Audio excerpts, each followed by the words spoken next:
Hello friends मु आज आपण लाइफ रे किभली भाव में सक्सेस हेबे से विषय रे वीडियो माध्यम कहबी। दयाकोरी वीडियोटी को स्किप न करी शेष पर्यंत देखंतु। वीडियोटी आपण लाइफ रे बहुत काम रे आसियो। चलंतु डेरी न करी वीडियोटी को स्टार्ट करिबा। तो फ्रेंड्स आपण जदि आपण लाइफ रे सक्सेस हेबा को चाहुछंती तो आपण स्वप्न देखिबा आरंभ करंतु। सेही स्वप्न देखंतु जहाँ तुमे करि परिबो। दुनिया किसी तो असंभव नुहे किंतु स्वप्न आ निजर लक्ष्य गोटे ही स्थिर करने को पड़ो। आई स्वप्न पूरण करने को हेले आपण भितर थिबा दक्षता बा कला को बाहर को आने को पड़ो। समस्ते पाठ पढ़ी भल जॉब करें तेणु आपण भितर कौन दक्षता अच्छी सेटा को आपण प्रथमे खोजी बाहर करने को पड़ो।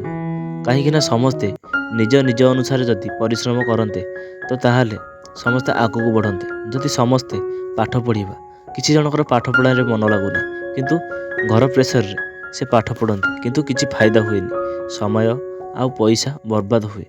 मु एटा कहूनी कि आपण मैंने पाठ पढ़ा बंद कर दिंतु। आपण मैंने पाठ पढ़ंतु कहीं मनीष पाठ पढ़े केवल चाकरी पाई नुहे निजर ज्ञान अर्जन पाई समाज रे गोटे भल मनीष होई गढ़ा हाँवाई से मनीष पाठ पढ़े। किंतु आजिकल दुनिया केवल चाकरी पाई ही समस्ते पाठ पढ़ती किंतु समस्ते तो चाकरी करि पारंती नहीं। जदि गोटे घोड़ा को गध कुआ जाई परिबो क से गध होई परिबो से घोड़ा घोड़ा ହେଇକି ହିଁ ରହିବ। ଆଉ तार ସେଇଟା ହେଉଛି परिचय घोड़ा ସେଥିପାଇଁ ସେ ଘୋड़ा ହେଇକି ରହିଲା। ଯଦି ସେ ଗଧ ଭଳି ହୋଇଥାନ୍ତା ତ ଘୋड़ाର परिचय କିଛି ନଥାନ୍ତା। MS ଧୋନି ସେ रेलवे रे टिकेट काउंटर रे थिले से चाହିଁଥିଲେ ସେଇଠିକିନା ରହି ଯାଇଥାନ୍ତେ କିନ୍ତୁ ତାଙ୍କର ଇଚ୍ଛା ଥିଲା ସେ ଜଣେ ଭଲ କ୍ରିକେଟର ହେବା ପାଇଁ।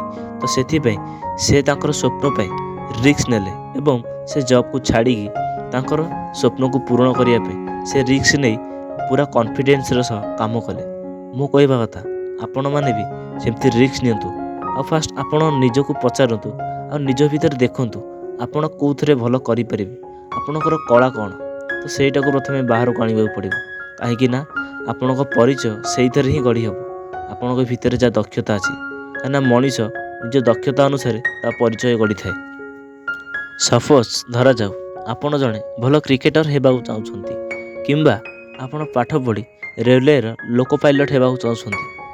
अवश्य लोको पायलट हे न पार किंतु एटलिस्ट टेक्निशियन कि ग्रुप डी तो हो पार तो सही भली। तो आपण जहाँ भी स्वप्न देखिछंती तो ताकू सब बेले 100 रु 100 दवाई चेष्टा करंतु। निश्चिंत भाव में 95 90 80 ही रहिबो। अब सेतिक ही यथेष्ट आपण लाइफ को चेंज करदब। जदि आपणक लाइफ को नहीं सीरियस ना कि आपणकर कौन से लक्ष्य ना तो आप बर्बाद हो एबे समय अच्छी। जदि आप निजक न देखिए निजक समय न देवे एमती बुली रहिबे तो आपण दिने अनुभव करेंगे कि दुनिया आपण को छाड़ी बहुत दूर को बहुत आग को पड़े किंतु आपण जोठिकी सेठी रहीजे आत बड़क आपण पाखरे किसी समय नथिबो। समय थाउ थाउ निजक गढ़ा सब चेष्टा कर। आउ जहाँ भी आपण लाइफ रे स्वप्न देखिछंती तापई जहाँ जहाँ रूल्स ताको फॉलो कर। आपण प्रत्येक दिन कन्स्टांटली सही ऊपर काम कर कहीं कन्स्टांट काम कले ही आपण को नुआ नुआ एक्सपीरियंस मिलिबो। आपण को भूल को सुधारी परिबे। यदि आपण आज परिश्रम करदेबे काले कि नहीं तो सेमिति हेबन। आपण जेकोसी भी काम करंतु ता प्रति पूरा कॉन्फिडेंस सहित ध्यानर सहित कन्स्टांटली काम करंतु तेबे जाई आपण आपणक लाइफ रे सक्सेस हेबे एवं बहुत ऊपर को उठिबे। जदि वीडियोटी भल लगी थाए वीडियो को लाइक शेयर आ मो चैनल को सब्सक्राइब करदेबे यही भली किछि नया कथा शिखिबा पाई।